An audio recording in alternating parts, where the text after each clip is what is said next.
성도 여러분 안녕하십니까? 2024년 7월 3일 수요 새벽 말씀 함께 나누겠습니다. 함께 나누실 하나님 말씀은 예레미야서 27장 1절에서 11절까지입니다. 본문은 유다와 열방의 나라들에게 바벨론에 복종할 것을 권고하는 말씀입니다. 본문을 통해서 성도는 하나님 말씀으로 인도받아야 함과 또 바르게 분별해야 함에 대해서 묵상하겠습니다. 첫째 묵상할 내용은 성도는 하나님 말씀으로 인도받아야 한다는 것입니다. 본문 1절에 보시면 유다의 왕 요시아의 아들 여호야김이 다스리기 시작할 때에 여호와께서 말씀으로 예레미야에게 임하시니라 하였습니다. 예레미야 26장에서 예레미야는 유다 백성들이 그들의 악을 회개하지 않으면 하나님이 성전과 또 예루살렘 성을 회파하신다라는 말씀을 전파했다가 생명의 위협을 받는 지경까지 갔더랬습니다. 그리고 오늘 본문에서 다시 하나님의 말씀이 예레미야에게 임하였습니다. 본문을 킹제임스 버전 성경으로 보시면 요야김 대신 시드기야라고 기록하고 있는데 이것은 3절 이후에 나오는 왕이 시드기야이며 또 몇몇 성경 사본에서는 이 부분을 시드기야라고 기록하고 있기 때문입니다. 어제 본문인 26장을 묵상하면서도 말씀드렸지만 하나님은 그의 백성들에게 끊임없이 선지자들을 보내어 말씀하시고 계신 것을 볼 수 있습니다. 그런데 26장에 예레미야가 하나님의 말씀을 전파했을 때 그 말씀을 들은 백성들 안에서 회개운동이 일어난 것도 아니고 그 말씀 때문에 큰 변화가 나타난 것도 아니었습니다.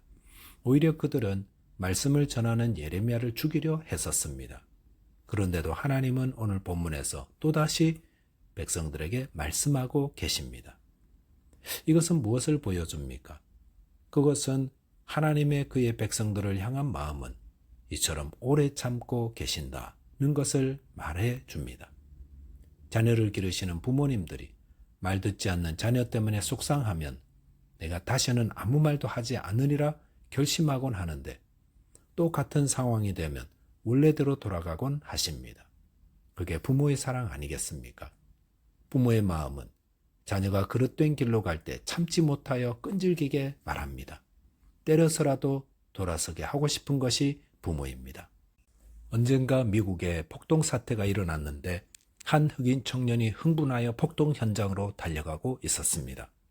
그런데 작은 여자분이 그 청년을 붙잡았습니다. 알고 보니 그 청년의 엄마였습니다.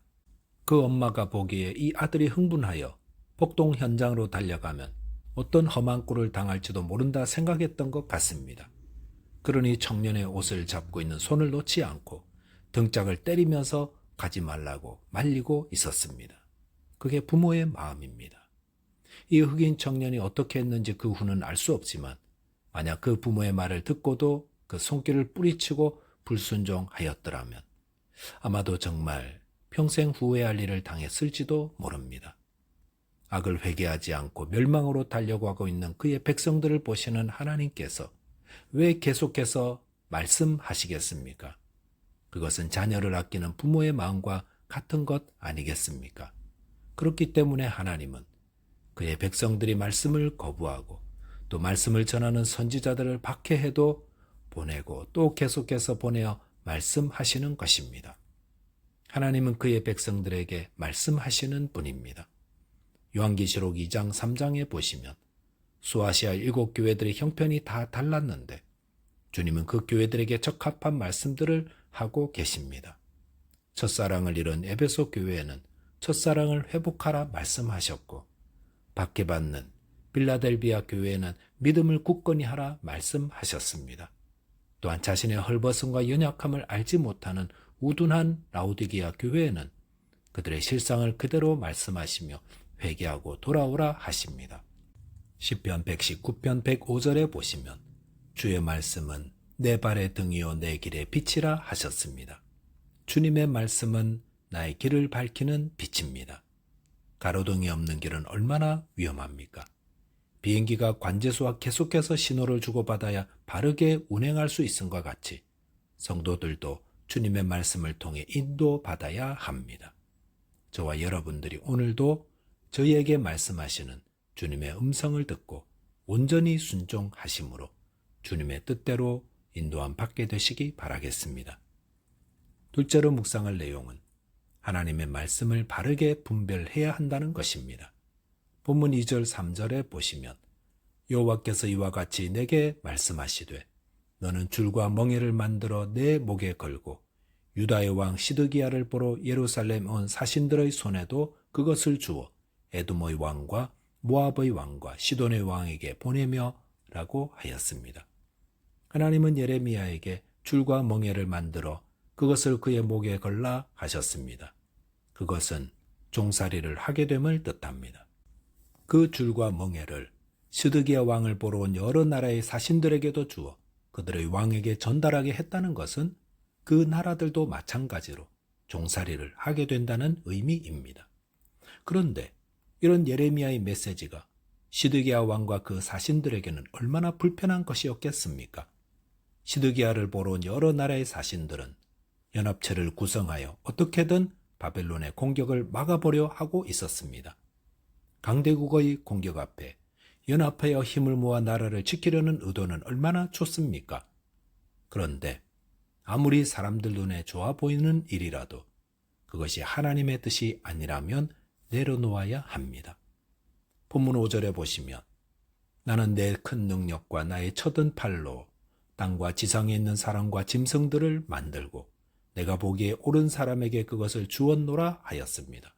하나님은 땅과 지상에 있는 사람과 짐승들을 만드신 창조주이시며 또 그것을 다스리기 위해 하나님이 보기에 옳은 사람에게 그것을 주시는 통치자라고 당신을 소개하십니다.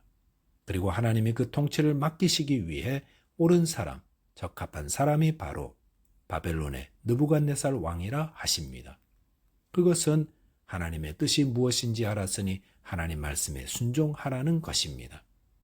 본문 6절과 7절에 보시면 이제 내가 이 모든 땅을 내 종 바벨론의 왕 느부갓네살의 손에 주고 또 들짐승들을 그에게 주어서 섬기게 하였나니 모든 나라가 그와 그의 아들과 손자를 그 땅의 기한이 이르기까지 섬기리라.